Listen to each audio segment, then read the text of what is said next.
फिर कौन बोला? कैसे रिफ्लेक्सिव? एक रिफ्लेक्सिव में क्या होता है अभिषेक? A is related to A. How can a person be brother of himself or? तो रिफ्लेक्सिव नहीं है, ठीक है। अब symmetric, A is related to B. हाँ, अगर B सिस्टर हो जाएगी तो क्या होगा?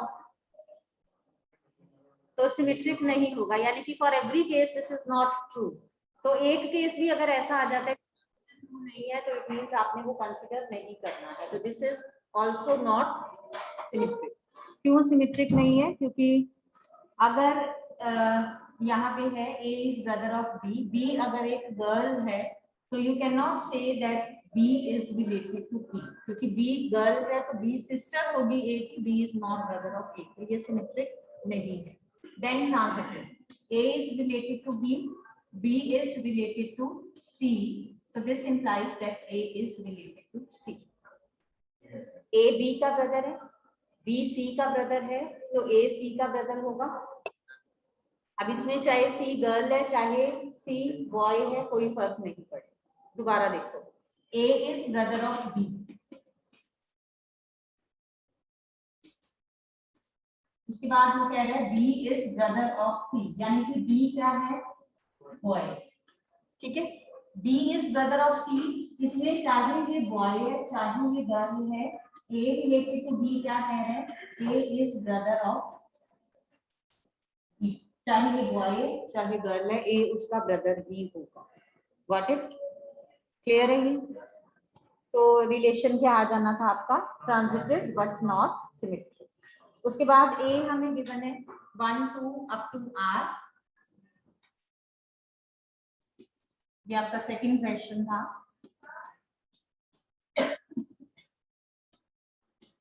बी सेट हमें गिवन था A, B, और हमें फाइंड आउट करना था number of surjections from A to B। Number of surjections from A to B means हमें चेक करना है whether it is onto और नॉट। ऑन टू के लिए क्या कंडीशन होती है कि जो आपका ये होता है रेंज होता है that should be equal to codomain. अब कोडोमेन में दो एलिमेंट्स है हमारे, रेंज हमारा जो है वो कोडोमेन के इक्वल कब होगा? जब इसके हर एलिमेंट जो है वो A और B दोनों से एसोसिएटेड होगा। तो टोटल नंबर इसका क्या बनेगा? टोटल नंबर कितना बनना था? 2 रेज़ टू पावर r।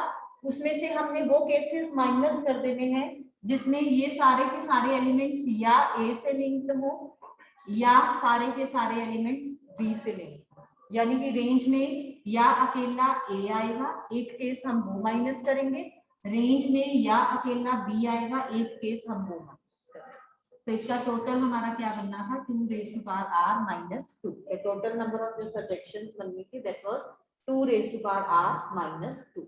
ठीक है, दोबारा देख लो, हमारे पास A टू B हम इसको ले रहे थे, ठीक है। जो हमारे बनेंगे कि इनके लिंक्स बन रहे हैं, जो हम इनको रिलेट कर रहे हैं, वो टोटल हमारे कितने बनते हैं? 2 रेज़ टू पावर n, जितने यहाँ पे एलिमेंट्स होते हैं फ्रॉम A टू B जब आप लेके चलते हो 2 रेज़ टू पावर बन जाता है। अब इसमें क्या है, नंबर ऑफ सर्जेक्शंस के लिए हमने क्या करना है?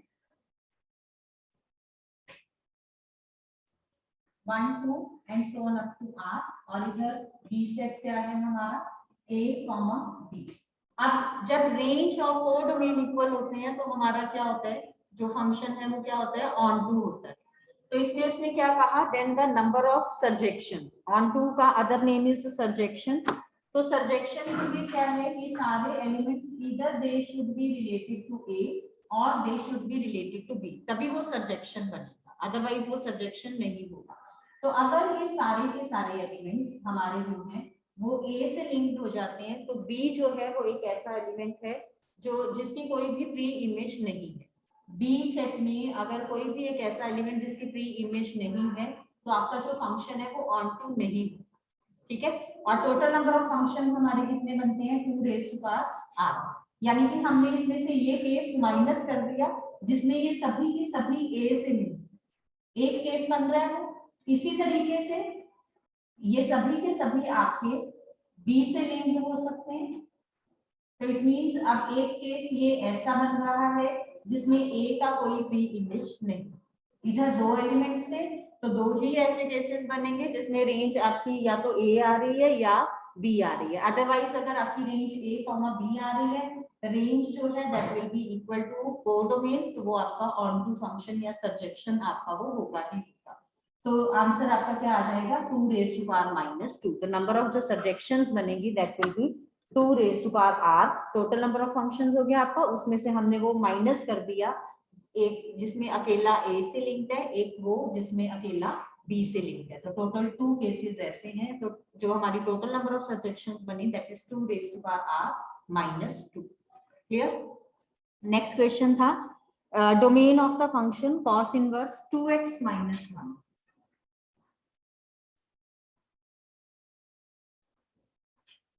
cos इनवर्स 2x - 1, हमें पता है जो cos है दैट लाइज बिटवीन -1 to +1। अब हमारे पास यहाँ पे क्या है 2x - 1, हमें वैल्यू किसकी निकालनी है डोमेन के लिए, we are to find out the value of x। Simplify करके बताओ जल्दी से क्या आएगा।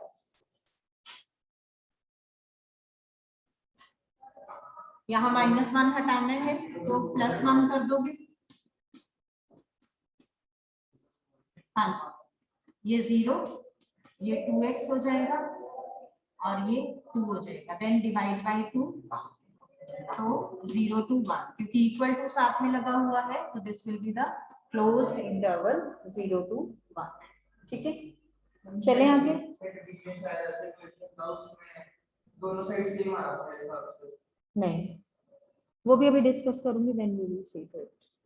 Next question, suppose P and Q, ये सबका ठीक था, this I am not going to discuss. जिसमें 3 क्रॉस N और N क्रॉस P था, तो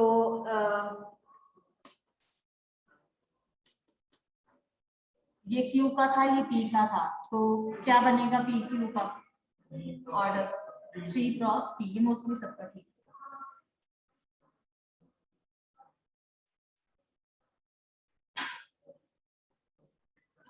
हाँ जी, क्वेश्चन विच वन, वो तो सबका ठीक था। वैल्यू ऑफ 2 सेकेंड इनवर्स 2 क्या आएगा, साइन इनवर्स 1/2। चलो बताओ, सेकेंड इनवर्स 2, सेकेंड में 2 वैल्यू कहाँ पे होती है 60 पे, तो 2 into π/3 प्लस साइन में वैल्यू हाफ कहाँ पे होती है π/6 पे। अब इनका एलसीएम ले लो, क्या आएगा 2π प्लस 2π/6। ठीक लिखा है ये मैंने, क्या कहाँ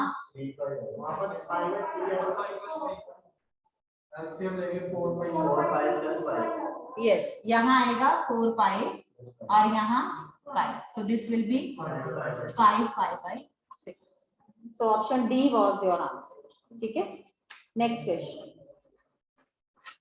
which of the given values of, ये सबका ठीक था, this I am not going to. अच्छा नहीं, इसमें सच क्या दिक्कत आ रही थी कि यहाँ पे आपकी x की डिफरेंट वैल्यूज आ रही थी, 3x + 7।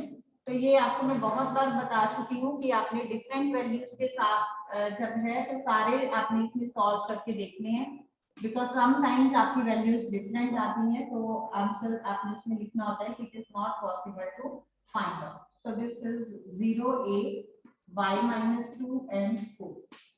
Which of the given values of x and y make the following pair of matrices equal? हाँ, क्यों, यहाँ से पहले क्या आ गया 3x + 7 = 0, यानी कि x = -7/3। अब y वाली वैल्यू यहाँ से y7 और यहाँ से भी y7, यहाँ से हाँ जी, यहाँ x है। फिर पहले x वाली कंपेयर कर लो, एक x से मुझे -7/3 मिला, दूसरे से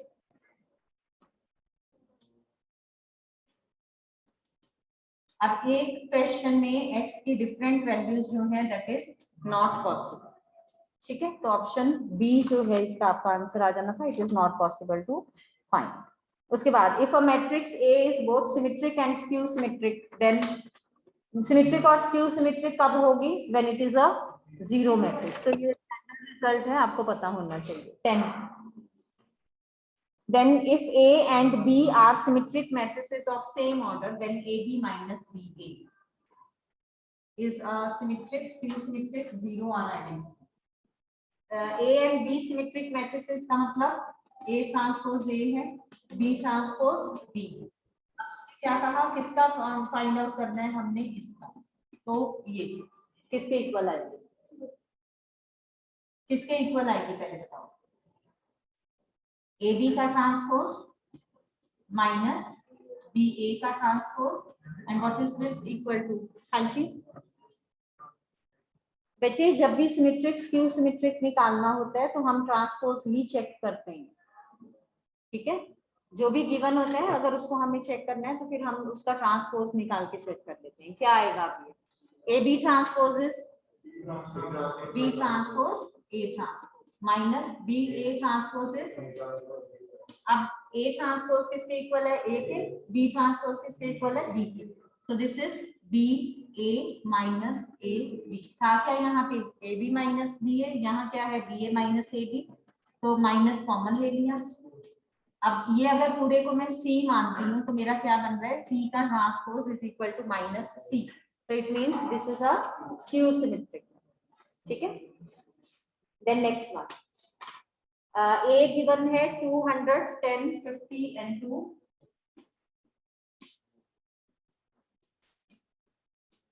बी गिवन था 50, 2, 40 and 3 and I was to find out the determinant of AB. यहाँ पे instead of finding out the product first and then finding out the derivative, आपको पता है determinant of AB किसके इक्वल होता है? This is equal to determinant of A into determinant of B. तो determinant of A आप directly निकाल सकते थे, कितना आएगा? माइनस 200 माइनस 500 then minus 100 और determinant of B 70. So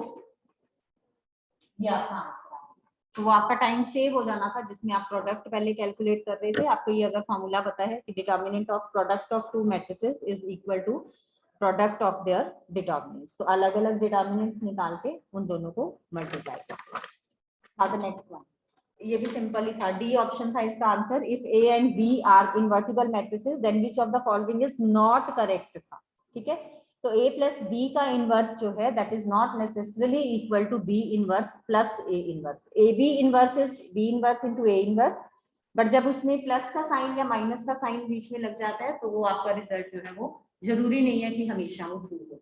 so D option इसका आंसर आ जाना।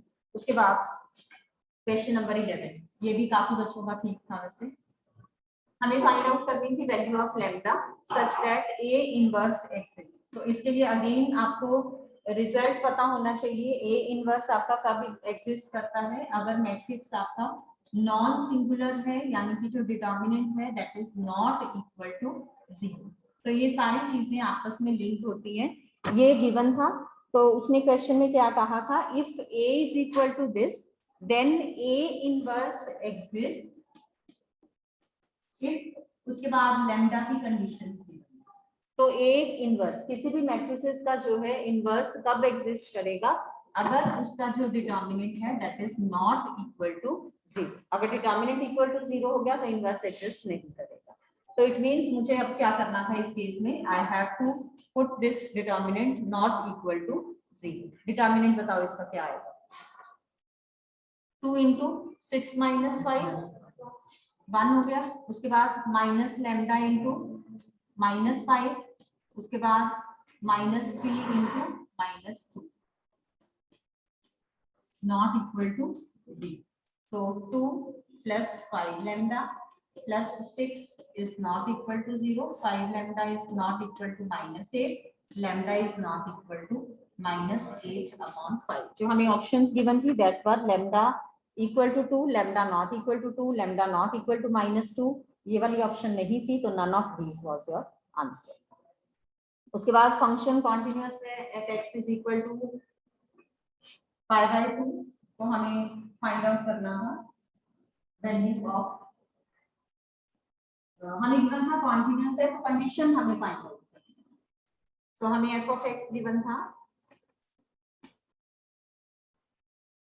nx plus 1 if x is less than equal to pi by 2 mx plus 1.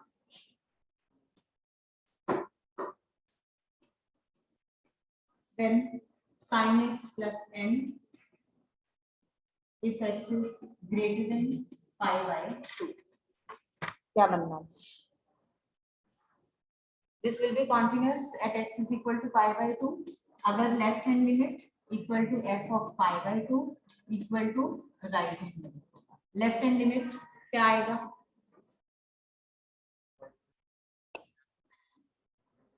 Left hand limit के लिए फंक्शन ये लेके चलोगे, x को सीधा pi by 2 से रिप्लेस कर देंगे, क्या आ जाएगा? m pi by 2 और इधर plus 1. f of pi by 2 भी यही आएगा सेम. राइट हैंड लिमिट क्या आ जाएगी? sin pi by 2 plus n. sin pi by 2 is 1, तो इसको किससे रिप्लेस कर देंगे? 1. अब ये दोनों इक्वल है, इट मींस इन दोनों को हम इक्वेट कर देंगे, तो आंसर क्या आ जाएगा? n is equal to m pi by 2. तो option she was your answer. हाँ जी, क्या था? हाँ जी, कई क्वेश्चंस थे सेम. चलिए अब नेक्स्ट क्वेश्चन सेम क्वांटिटी पे है. sin pi by 2 n को 1 नहीं लिया, sin x plus n. यहाँ कह रहे हो, यहाँ कुछ नहीं लिया, इसको और इसको इक्वेट किया. हाँ, sin x की जगह pi by 2 पुट किया, n की जगह 1 नहीं लिया, n को n ही लिया.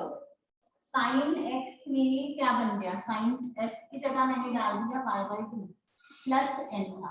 अब sin 90 is 1, ये उसको रिप्लेस किया. ठीक है,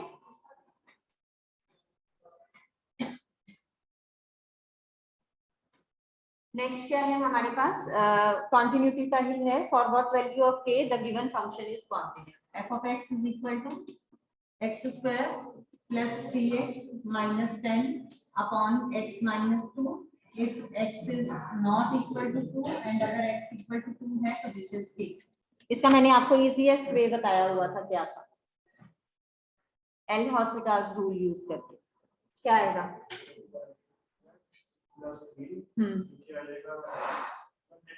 हाँ, इसका डेरिवेटिव डिवाइडेड बाय नीचे वाले का डेरिवेटिव.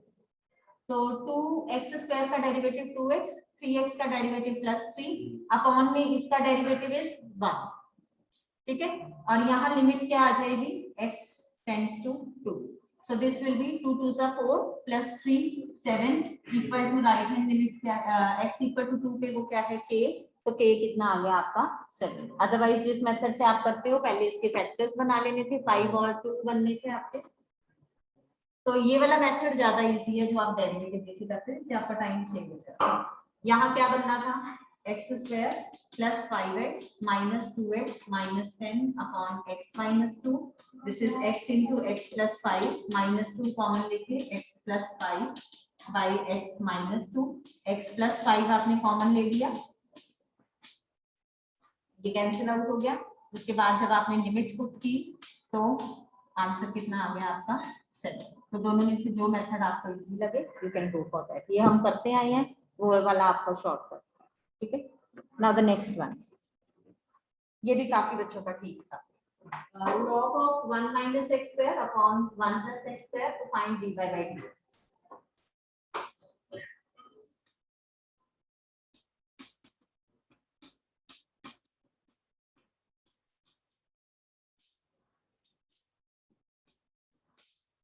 Differentiating both sides. पहले क्या करना है? क्या करेंगे?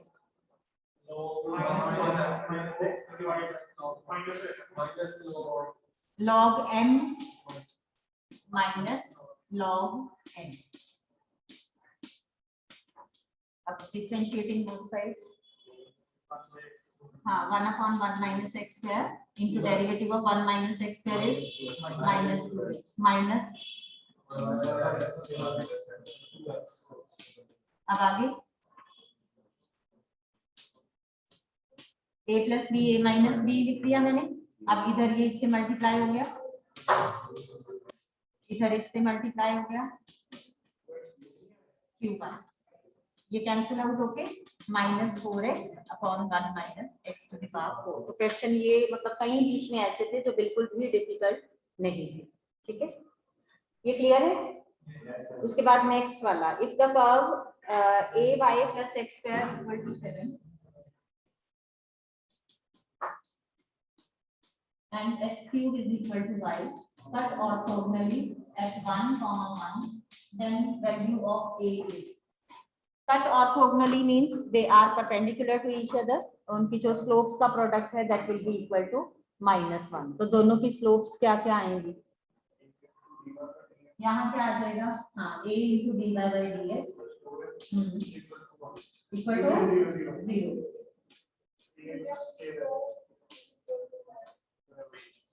अब at 1, 1 कितना आ जाना चाहिए, -2 by a। ठीक है, अब अगला x cube equal to y,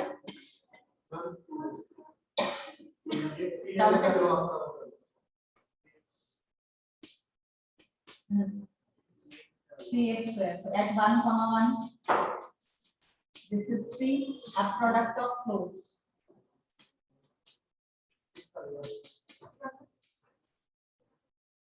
ठीक है, अब आप बोलो क्या करें। जो ये क्वेश्चन मैंने आपके cos इनवर्स की वैल्यू वो cos इनवर्स 2x लाइक, हाँ जी, उसमें हमने -1 और 1 क्यों लिया, क्योंकि उसकी minimum value is -1 and maximum is 1। Sine cos दोनों की यही वैल्यूज होती है ना। वो cos इनवर्स हमें cos की पता -1। हाँ, तो हम उसी के अकॉर्डिंगली निकालते हैं ना, हमने सिर्फ एंगल उठाया वहां से 2x - 1, तो उसकी जो रेंज है हमने उसको लिया,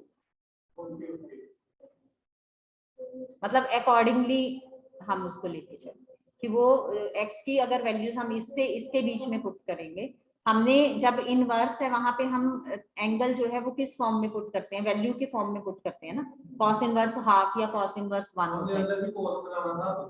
हाँ जी, हाँ जी।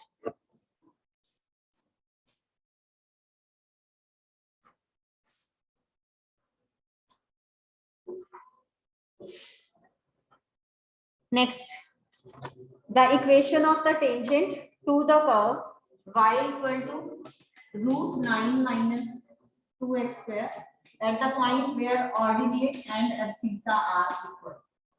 The equation of the tangent to the curve this at the point where abscissa and ordinate are equal. इसको रीराइट कर लेंगे।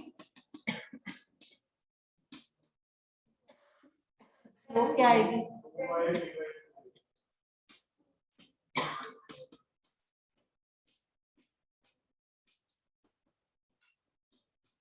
ये आ गया। अब उसने क्या कहा, at the point where abscissa is equal to ordinate, abscissa equal to ordinate मतलब x is equal to y। तो यहाँ पे मैंने y और x को रिप्लेस कर दिया, तो this is equal to -2। Slope आ गई -2। अब मुझे क्या निकालना है, हाँ तो उसके लिए मुझे क्या चाहिए, पॉइंट चाहिए। पॉइंट कैसे निकालोगे, इसमें पुट करोगे same condition, abscissa is equal to ordinate, क्या आ जाएगा, y square equal to 9 minus 2y square, 3y square equal to 9, y is equal to plus minus √3।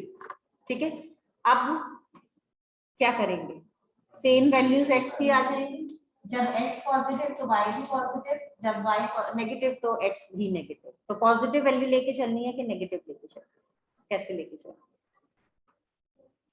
क्यों,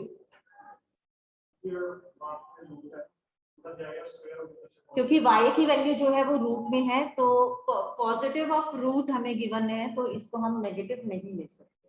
तो इसलिए y इक्वल टू जो -√3 है वो आप रिजेक्ट कर दोगे। जब y माइनस में नहीं है तो आपका x भी माइनस वाला, यानी कि हमने x और y दोनों +√3 लेके चले।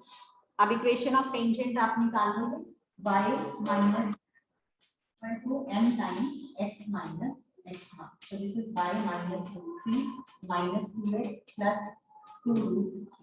So this is 2x plus y minus 3√3 equal to 6। ठीक है, तो ऑप्शन ए आपका आंसर आ जाएगा। Got it? तो ये छोटी छोटी चीजें हैं, कहाँ क्या रिजेक्ट कर रहे हो वो आपको ध्यान रखना है। The tangent to the curve y equal to e to the power 2x meets the x axis at curve given है y equal to e to the power 2x at the point 0, 1 meets the x axis at। तो आप पहले equation of tangent निकाल लो, जहां पे वो x axis को meet करेगा, मतलब y कोऑर्डिनेट इज 0। ठीक है, इक्वेशन ऑफ टेंजेंट निकाल लो, उसमें y को 0 पुट कर लो, तो you will get your answer. क्या आएगी इक्वेशन ऑफ टेंजेंट? डेरिवेटिव क्या आएगा? ये आ गया। स्लोप क्या आएगी? 0, 1, 2 आ जाएगा। अब equation of tangent y minus y1 equal to m times x minus x1। तो ये क्या आ गया? y minus 1 equal to 2x।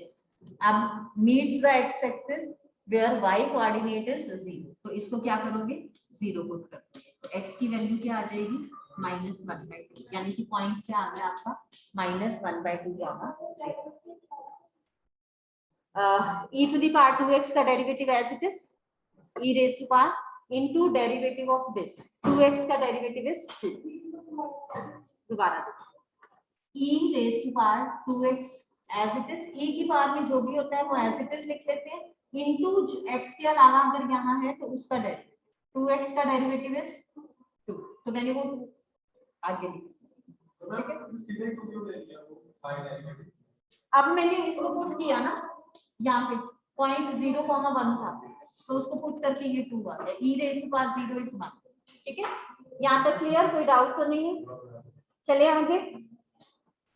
Next, the function f of x,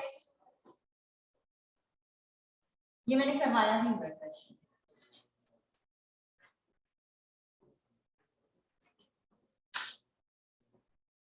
f of x is equal to 4 sin cube x minus 6 sin square x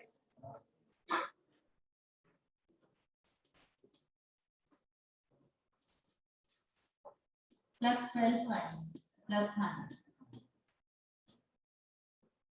This is strictly increasing in the interval pi, 3 pi by 2, decreasing in pi by 2 to pi, decreasing in minus pi by 2, decreasing in 0 to pi by 2। क्या करेंगे increasing decreasing निकालने के लिए? क्या आएगा derivative?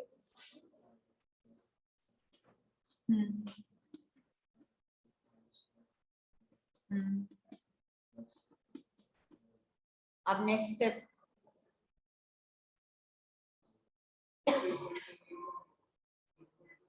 Equal to 0 put कर दिया, तो मेरे पास ये रह गया sine square x minus sine x plus 1 equal to 0।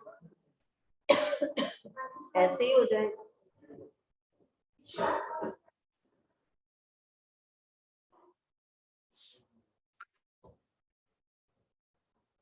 अगला स्टेप,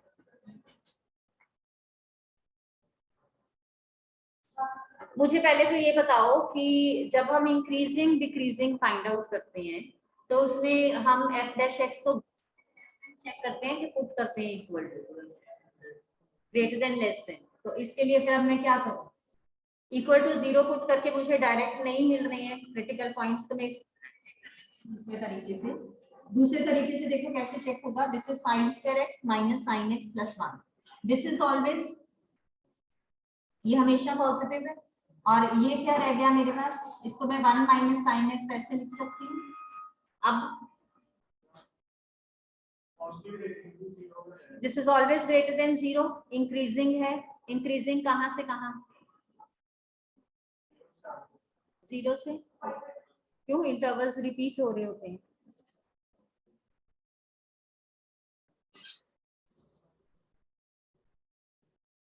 इंटरवल्स हैं वो आपके रिपीट होते हैं, यू नो दिस। अब इंक्रीजिंग में मेरे पास कितनी ऑप्शंस हैं?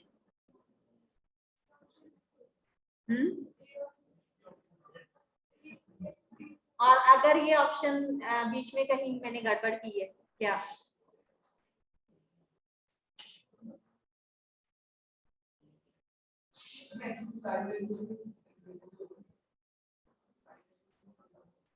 कैसे, वही तो पूछ रही हूँ।